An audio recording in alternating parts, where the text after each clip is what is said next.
Benji's Very Own Christmas Story is a short film from 1978. This is directed by Joe Camp. It's written by Joe Camp and Dan Witt, and we have a cast including Patsy Garrett, Cynthia Smith, Ron Moody, and Benjean.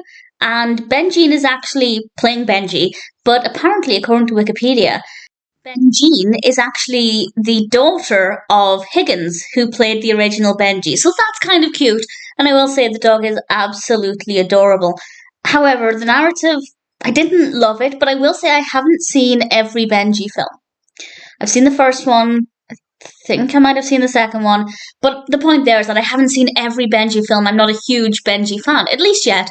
There's still time.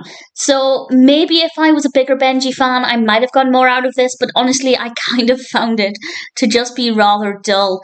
Mary and Cindy are taking Benji to see Kris Kringle, and they have to help Kris Kringle find the true meaning of Christmas, which I thought was a really interesting concept. The execution, not so much, but the concept was relatively interesting because Kris Kringle, Santa Claus, of course, wants something different out of Christmas, and that could jeopardize his ability to deliver the presents, and they have to help him look at things in a different way.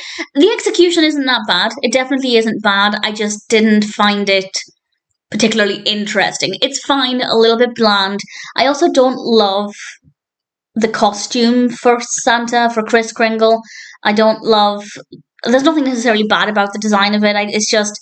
Obviously, it's not the classic Santa Claus image. And whenever I think of the character of Santa Claus, or indeed of Kris Kringle, there's a certain appearance that I like to have, and that's not the case here. So I guess that's more personal choice than anything else, but that's just something that's worth bearing in mind. But either way, it's fine. There's nothing wrong with it. There is a musical number in it that's not too bad. We have some elves in this. Deep Roy plays one of the elves, which is cool.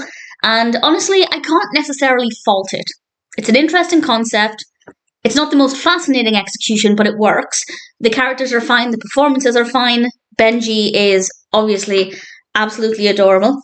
And while the appearance of Kris Kringle isn't what I would look for, it does still have a very magical, Christmassy feel to it. So it seems to tick all of the boxes. It's just a little bit dull. As a one-time watch, I guess it wasn't too bad. And as I said, were I a bigger Benji fan, it might have been a different experience. But nevertheless, I thought it was okay. I wouldn't watch it again. But it has made me curious to check out some of the other Benji films. So I might do that. If you can recommend any, I'm assuming they don't need to be watched in order, but I could be wrong about that. Then I might check out those sooner rather than later. But for now, that I can say Benji's Very Own Christmas Story is an okay film. It's not the best, but it definitely is watchable.